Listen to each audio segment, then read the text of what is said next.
And finally, there's this concept which is called model merging. This is a fairly recent phenomenon, but it has its roots from computer vision.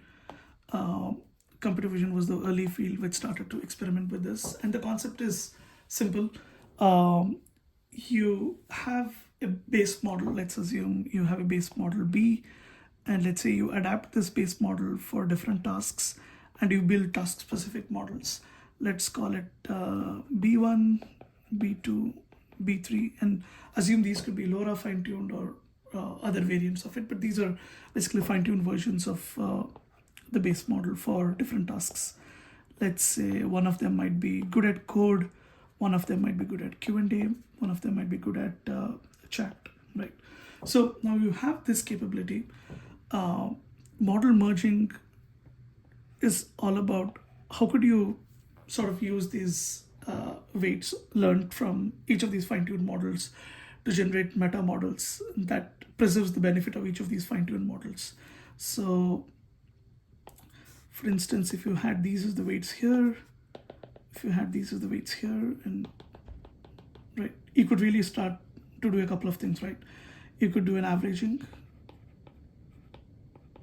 You could do a weighted averaging. Maybe you want to weight different tasks or different fine-tuned models, give different weightage, and then arrive at a mean averaged weights, which is known to perform well on each of these tasks together without losing its generality.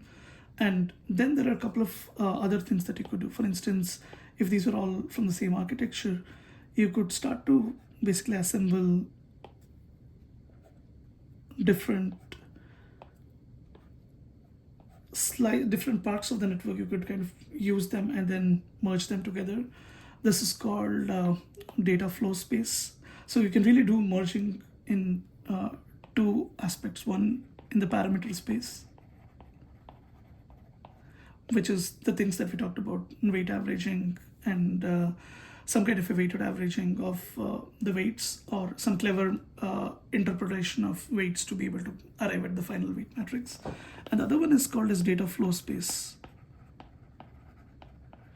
which is where you would basically take parts of the neural network weights and then put them together here. Maybe you would take the first few layers from model B1, second one from model B, and this one from 3, right? So you can put together an amalgamation of different models to be able to generate a meta model weight. So this could be something that would be good at each of these tasks: code, QA, and chat. And recently there was a paper from Sakana Labs, Sakana AI Labs. This is from Japan, and they talk about doing these kind of merging and what they call it as model soups. Again, this is a computer vision paper that talks about techniques for merging models. So you could really, what they do is basically they talk about these combining models from parameter space and data flow space.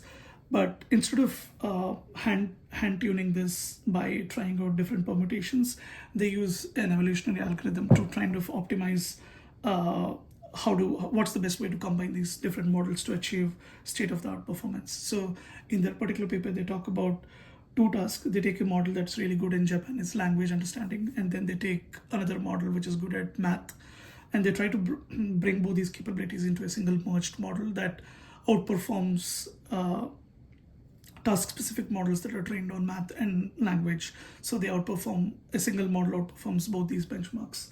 So cool work, and there is more happening here. Again, this is something that we could think of as an analogy to humans. We have our own mental models, and often we might be using multiple mental models together in some kind of a combination to be able to do decisions. And this could be one way to also be more efficient at what we do.